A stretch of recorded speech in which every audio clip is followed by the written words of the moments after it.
గుంటూరు నగరంలోని పాత Guntur రంగబొమ్మ centre Ganesh youth ఆధ్వర్యంలో ఏర్పాటు చేసిన గణపతి మండపంలో నిర్వహించిన ప్రత్యేక పూజ కార్యక్రమంలో తెలుగుదేశం పార్టీ గుంటూరు నగర అధ్యక్షులు డేగల ప్రభాకర్ పాల్గొన్నారు.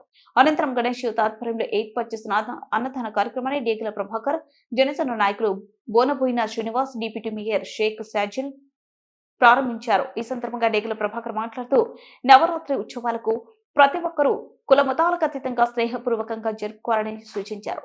గణనాథుని ఆశీస్సులతో ప్రజలంతా సుఖ సంతోషాలతో బాగుండాలని ఆకాంక్షించారు. వినాయక నవరాత్రి ఉత్సవాలు అందరూ సంతోషంగా జరుపుకోవాలని కోరారు. హిందూ ధర్మం ప్రకారం గణనాథుని మొదటిగా పూజలు నిర్వహించుకోవడం ఆనవాయితీగా అని తెలిపారు. ఆ వినాయకుని ఆశీర్వాదం ప్రజలందరిపై ఉండాలని, అందరూ కూడా ఆరోగ్యంగా అష్టైశ్వర్యాలతో భోగ భాగ్యాలతో సుఖ సంతోషంగా ఉండాలని ఆకాంక్షించారు. గణేష్ మండప నిర్వాహకులు అల్లం బాజీ, అన్నం వెంకట్రావు, నల్లపాటి సతీష్, జాడ సురేష్, మాధవ్ శేఖర్, కోలగాని శుభారావు, జశ్వంత్ తదితరులు పాల్గొన్నారు.